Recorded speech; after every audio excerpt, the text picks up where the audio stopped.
Hi, Westlake family, and welcome to another edition of Online Church. I'm so glad that you've joined us once again, and I hope that you've all had a great week. I had a great week. I traveled to Missouri with my girls and my mom for my aunt's funeral, and we went there and had the funeral and came back all about in the space of the same day. So I'm a little down on the sleep right now, but I don't think that will affect the singing. So I hope you are going to join in and sing with me right there, wherever you're at, and enjoy this morning. Let's praise our God together.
Okay, I miss you all being here singing with me out in the congregation, and Orman and Carrie and Ken. I hope we can see each other soon. Last week I was reading in Genesis, looking ahead to plan some of our upcoming services at Westlake, if there's ever going to be any upcoming services at Westlake. And of course, one of the biggest stories in Genesis is the story of Abraham, the father of the Israelite nation. Now, Abraham was a funny guy to pick to be the father of a great nation because he didn't have any children. And he likely wasn't going to have any children either. By the time God came to him and called him out of Haran, Abraham was 75 years old, and he and his wife, Sarah, had 0 children. Also, I know some of you are 75 years old.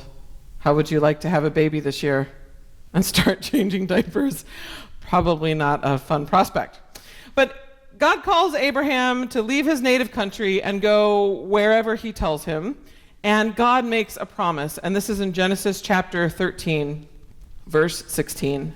I, God, will give you, Abraham, more descendants than there are specks of dust on the earth. And someday it will be easier to count the specks of dust than to count your descendants. Someday, Abraham, you who have no children, someday it will be easier to count all the little specks of dust on the earth than it will be to count how many children and grandchildren and great-grandchildren and great-great-great-great-great-grandchildren you've got. Now, what's really funny about this is that at the time God said this, Abraham was standing in the middle of a desert. That's right. That's right, Abraham. You will have more children than all the grains of sand you can see right now. And this is just one desert. Have you ever measured out a cup of sand and tried to count the grains? If you're pining away for a beach vacation this summer, maybe you want to give that a try instead. It might conjure up those feelings for you. Measure out a cup of sand, go find one, measure it out, and try to count the grains of sand. It could take a while. According to some highly unscientific research I did on the internet, depending on the size of those grains, the number that would fit into one cup is anywhere between, what do you think? 2 and 15 million.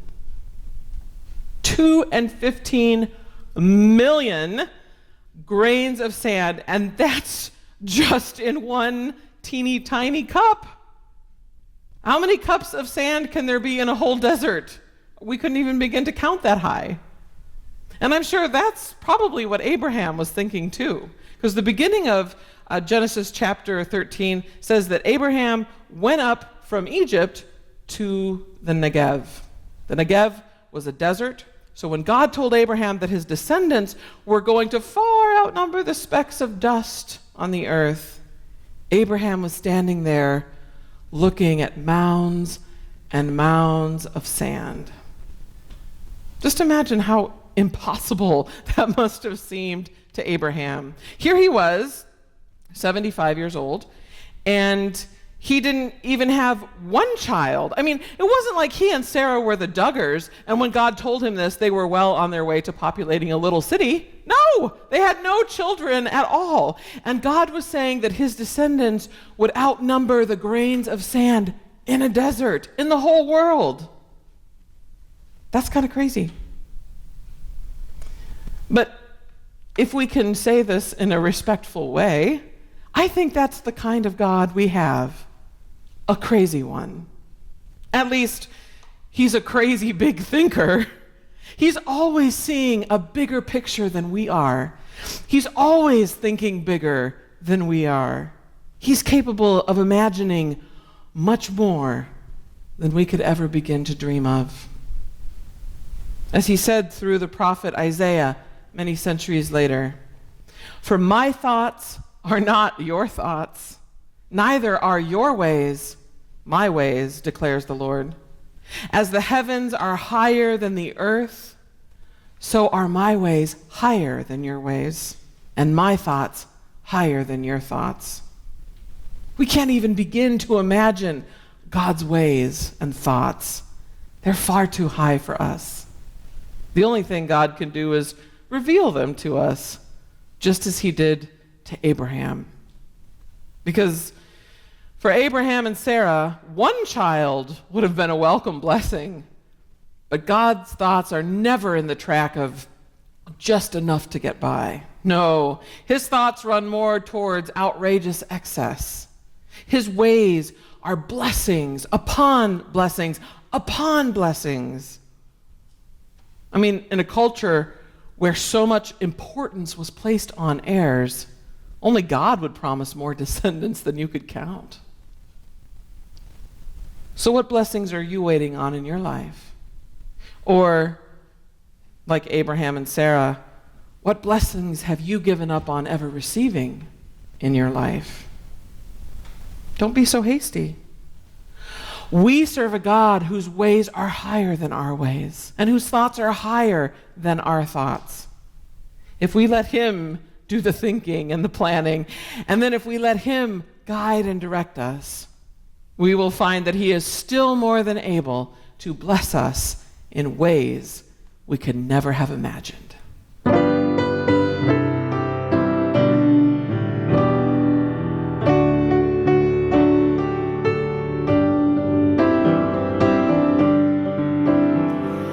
There shall be showers of blessing. This is the promise of love. There shall be seasons refreshing, sent from the Savior above.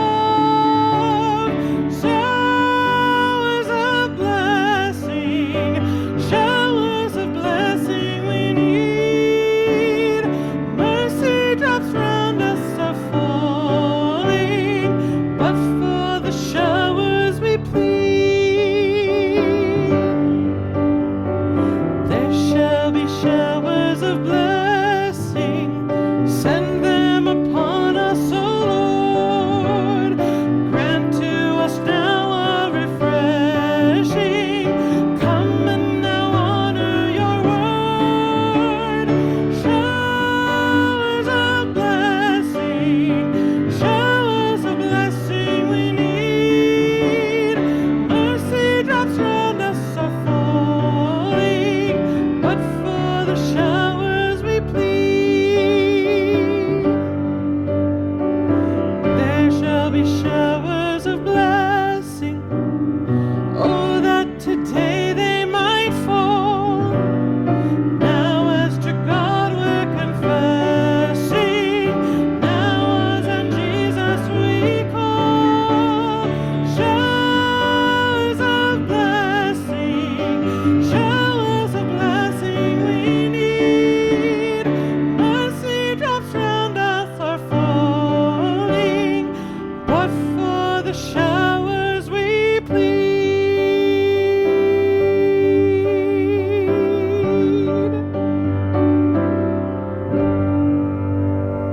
We miss you, we love you, we are praying for you, and we hope you have a wonderful week. Take care.